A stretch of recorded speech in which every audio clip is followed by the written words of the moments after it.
I rise today to talk of one of West Virginia's very own, Police Officer Cassie Johnson. Officer Johnson was a member of our hometown Charleston Police Department, where she joined just less than two short years ago.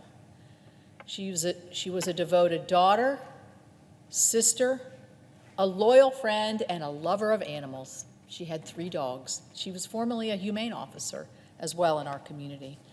And boy, did she have a bright future ahead of her. On Tuesday, the Charleston Police Department received a call about a traffic complaint. Officer Johnson answered that call and responded accordingly, just as she would have any other call. Shortly after arriving at that location, she was shot in the chest. The bullet hit her badge, it deflected into her neck, where it eventually struck a main artery. She was rushed to the hospital, and every effort was made to save her life. She's 28. She's 28 years old.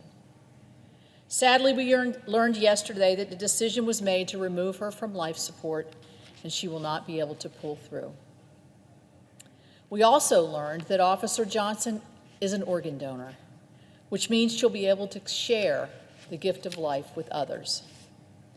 I had the opportunity to speak with Officer Johnson's mother, Cheryl, just this morning, and she expressed to me her daughter's commitment to organ donation.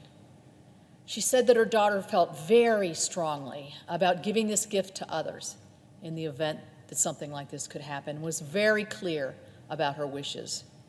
And I think that's a testament to the kind of person that Officer Johnson was. As former Charleston Police Department Lieutenant Paul Perdue said, and I quote him, "The end of her life will be the second beginning for others, and that's just who she was." As you can imagine, Mr. President, our community is hurting in our country, and all of our law enforcement across the country is hurting today for our community and Officer Johnson's family. But the outpour of support has just been incredible to witness. Throughout this week, West Virginians have been honoring Officer Johnson's life in so many ways. Like in Charleston, our beautiful Civic Center, Coliseum and Civic Center has been lit in blue in honor of her and our law enforcement. There's been a great money-raising effort to help Officer Johnson's family meet what is going to be a financial challenge earlier, and what do we do with her pets? And there's been an effort to have her pets adopted. And I just read before I came in here that the GoFundMe page for Officer Johnson had already exceeded its goal, and hopefully it will continue to grow. Last night, a candle vigil was held at outdoors to honor her life and legacy, where the community leader spoke, and Officer Johnson's mother, Cheryl, spoke. That's a tough duty, a tough assignment for any mom. During the vigil, her mother spoke about Officer Johnson's love for her community, about her desire to protect everyone that she was surrounded by. You know, when I talked to her mother this morning, she echoed those same sentiments in the phone conversation we had, and she said that hundreds of West Virginians had reached out to her personally. Many had stopped by the hospital wanting to say goodbye to Officer Johnson, and these gestures have just been so touching, and I could tell it really helped her family, and in particular, her mother, Cheryl. Charleston Police Chief Tyke Hunt told Officer Johnson's mother that she raised her right, and that Officer Johnson was, quote, "a good-hearted soul who had to pay the ultimate sacrifice," end quote. You know, Chief Hunt is right. It's a bitter pill.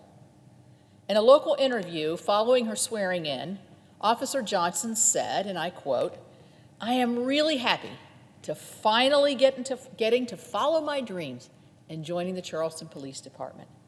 She continued by saying, "I've grown up and lived in Charleston my whole life. I just wanted to help make my city a better place and be there and to be able to help the citizens of our city. This job was a dream come true for Officer Johnson. She loved her community, and our community loved her back. But like all of our law enforcement, Officer Johnson cared for us and was fiercely dedicated to protecting her community. And that's my community. When I think of Officer Johnson, I think of her protecting my family and my neighbors and my community, larger community of Charleston. Police officers like Officer Johnson selflessly put their lives on the line every day for the safety of our communities. And they never know what's around the corner. They never know. She thought she was going for a parking violation. It's a hard job and one that is rarely appreciated enough.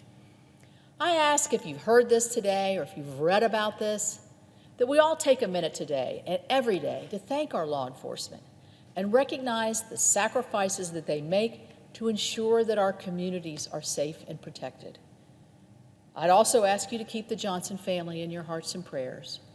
Our Chief Hunt, of the Charleston Police Department, and all her brothers and sisters in the police department and the first responders. Our Mayor Amy Goodwin, has done a wonderful job bringing the community together in a wonderful show of support for Officer Cassie Johnson and her family, and I thank her. The entire city of Charleston is hurting, so please keep them in your hearts and prayers as well. With that very difficult time, I yield back my time, and I thank you.